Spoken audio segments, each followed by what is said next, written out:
এই বাচ্চাটাকে দেখো ঘুম থেকে উঠেই মলম ধরেছে যাতে ও হ্যান্ড ওয়াশ দিয়ে হাত ধুতে পারে। এখন হ্যান্ড ওয়াশ দিয়ে হাত দিচ্ছে। আজকে তোমার কি কি আছে? সুইটি তাই না? নিও তাতে এবার ব্রাশ করতে হবে না, তুমি হাত দিয়ে করবে। তোমার দাঁতে কি হয়েছে জানো না? ব্যথা না, এর জন্য তুমি হাত দিয়ে করবে। হ্যাঁ ওই যে ব্যথা।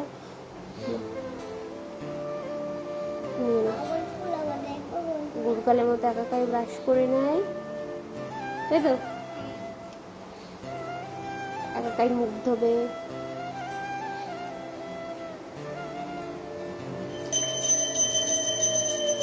বলি বাবা কি হয়েছে? ব্যথা মা? ব্যথা? ভালো করে মুখ দিয়ে ব্যাস। এবার কুলকুচি করতে হবে তো, আর ধুতে হবে না। কুলকুচি করো।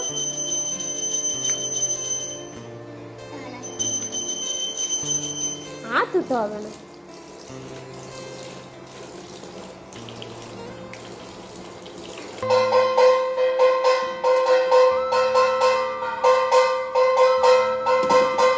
তার এতদিন সামার ভ্যাকেশন চলছিল, তো আজকে থেকে শুরু হলো তার স্কুলে যাওয়া।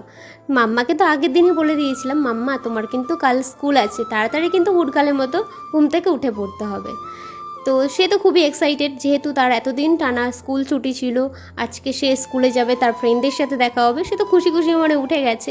ঘুম থেকে উঠেই ব্রাশ ট্রাশ করে নিয়েছে একাকাই। তো মুখ ধোয়া হয়ে যাওয়ার পর তার মাম্মার আঁচলটাই লাগবে মুখ মোছার জন্য, তো মুখ মোছা হয়ে গেছে। এখন সে খেতে বসে গেছে। তারপর তো সে একাকাই রেডি হয়ে নিয়েছে ড্রেস পরে, আর এইদিকে আমি ওপরে চলে এসেছিলাম রেডি হতে। তারপর তিনজন মিলে বেরিয়ে পড়লাম মাম্মাকে স্কুলে দেওয়ার জন্য। আর এদিকে সৌরভ আবার মাম্মাকে স্কুলে দিয়ে ও কাজে বেরিয়ে গেছে, আর এদিকে আমি বাড়ি চলে এসেছি। আর আমার ব্লগের কথা তো ও কী বা কমু, এই কালকের ব্লগটা আর কি যেটা করেছিলাম সেটা অর্ধেক করে আর করা হয়নি। করে ভেবেছিলাম, ভুলে গেছিলাম ব্লগ করতে। তো যাই হোক, তার আগের দিন মানে ফার্স্ট দিনেরটা তো ওই পর্যন্তই, স্কুলে পর্যন্তই ব্লগটা হলো। তারপর আর করতে পারলাম না, কন্টিনিউ মনে ছিল না। তো পরের দিন আবার আর কি সেকেন্ড দিন মাম্মাকে নিয়ে এসেছি স্কুলে। সে আগের দিন স্কুলে এসেছিলো, তাকে মানে সে একজনকে দেখেছে অন্য ড্রেস পরে স্কুলে আসতে। এখন সেও পরের দিন আর স্কুল ড্রেস পরে যাবে না, এখন অন্য ড্রেস পরেই সে স্কুলে আসবে। আর এইদিকে তো মানে বলেই দিয়েছিল স্কুল থেকে যে খুব গরম হলে মানে অন্য হালকা পাতলা আর কি জামা পরে আসতেই পারে। তো তাই মাম্মাকে স্কুলের ড্রেস পরাইনি, অন্য ড্রেস পরিয়ে দিয়েছি। আর এইদিকে আমাদের সেকেন্ড দিন স্কুলে আসতে মাম্মার একটু লেট হয়ে গেছে, তাই সে এখন বাইরে দাঁড়িয়ে আছে। আর তাকে একবার দেখো সে কতটা গুড গার্ল। মানে প্রেয়ার তো শুরু হয়ে গেছিলো, তার প্রেয়ার যতক্ষণ না হবে ততক্ষণ তো গেট খুলবে না। আর এদিকে মাম্মা আবার নিচে বসে প্রেয়ারটা করছিল।